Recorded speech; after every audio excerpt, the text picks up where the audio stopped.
অর্থাৎ নসিব ভালো, খুব ভালো নসিব, তাদের ভাগ্য ভালো যে আমরা কামেল ওই আল্লাহর দরবারে এসেছি। অজান গাছি হতে জামানার মোজাদ্দেদ, তার দরবারে যাও, তোমার মধ্যে ঈমান পয়দা হবে। মৃত্যু মানুষের হবেই বাবা, হবে কি মৃত্যু?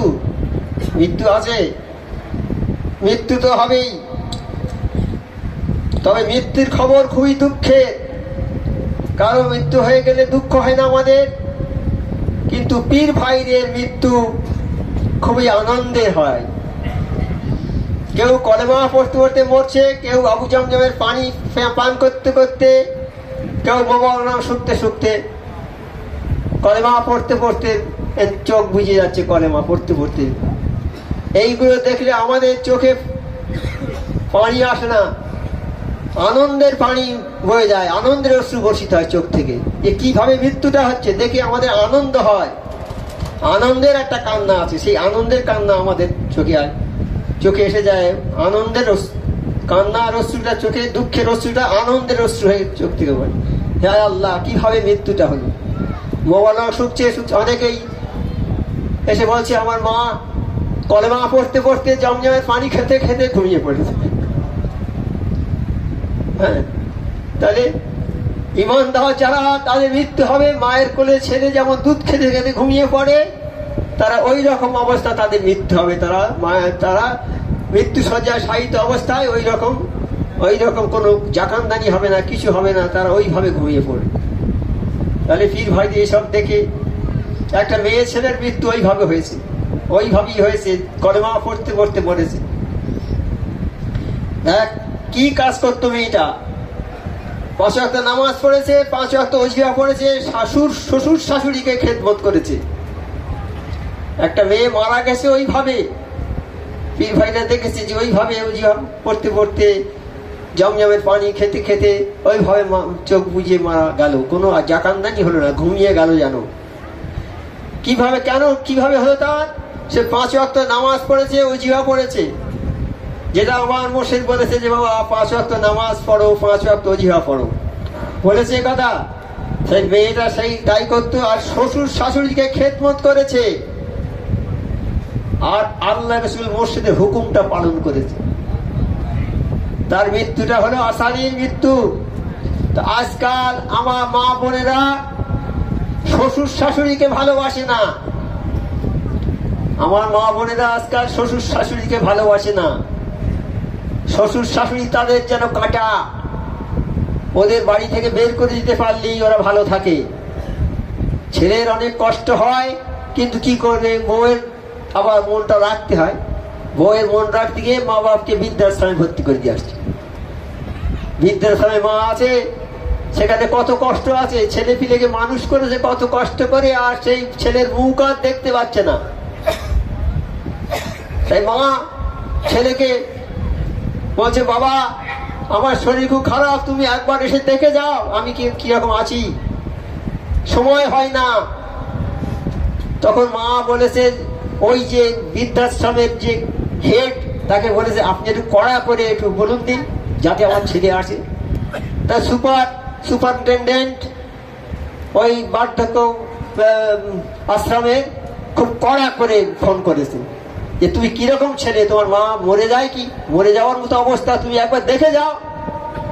সঙ্গে সঙ্গে এসেছে যখন মা ছেলের হাতটা এরকম ধরেছে, তখন বলছে মা আমি খুব কাজের চাপে আসতে পারিনি, হাতটা অমনি ছেড়ে দিয়েছে।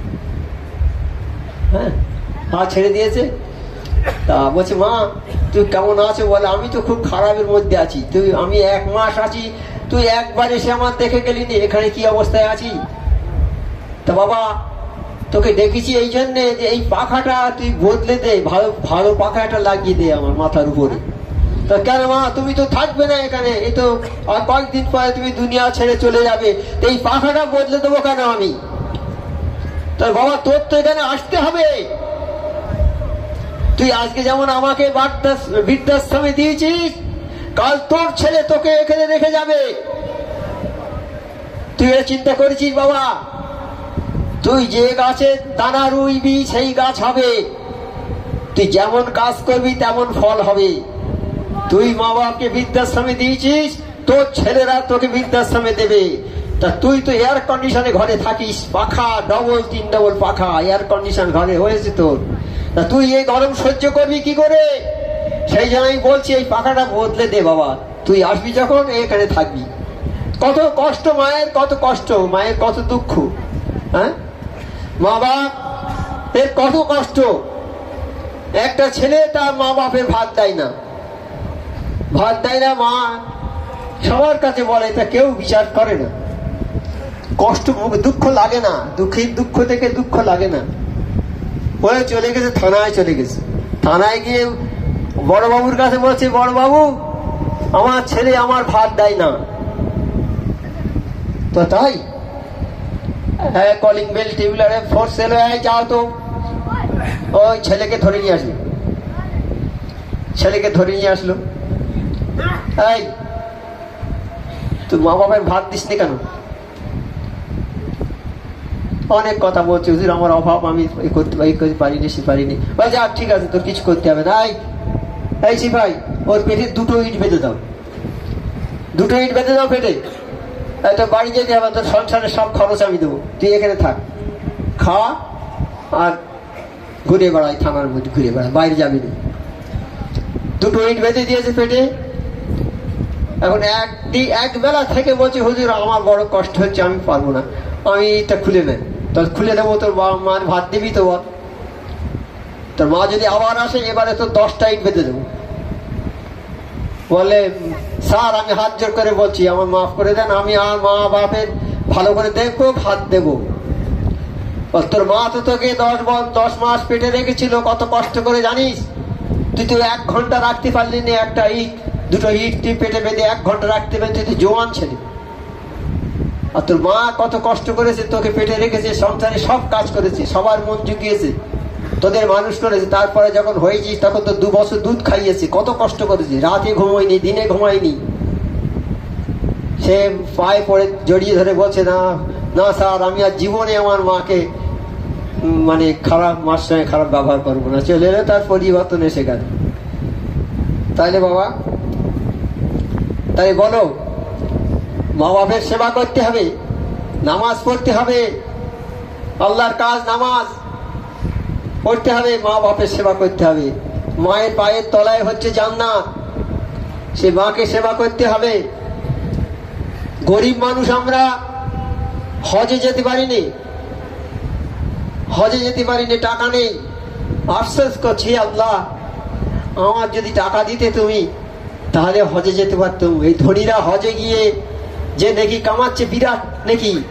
হজের একটা হজ, যে হজটা আল্লাহর দরবারে কবুল হয়ে গেছে, সেই হজের মূল্য হচ্ছে কি, এই পৃথিবীর সম্পদ যত আছে, টাকা পয়সা দিলেও একটা হজের সমান হবে না।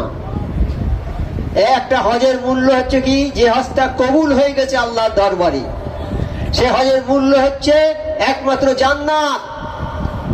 তা হে গরিব মানুষ ভাইয়েরা, যারা যেতে পারছো না হজে, আফসোস করছো, কিন্তু ঘরে যে তোমার হজ ঘরেই তো বসে আছে তোমার মা, তোমার মাকে তুমি ভাত দিচ্ছ না, রাস্তায় রাস্তায় ঘুরে বেড়াচ্ছে।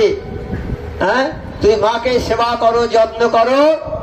কোন সন্তান যদি হাসি মুখে মায়ের পায়ের ধারে গিয়ে বসে, আল্লাহ বললে, হে ফেরেশতারা, ওই সন্তানটা গিয়ে মায়ের জান্নাতের চৌকাঠে গিয়ে বসেছে। আর যদি মায়ের পায়ে চুম্বন করে, আল্লাহ বলে, হে ফেরেশতারা, ওই সন্তানটা জান্নাতের চৌকাঠে চুম্বন করবে। তাহলে মায়ের পাটা হচ্ছে জান্নাতের চৌকাঠ।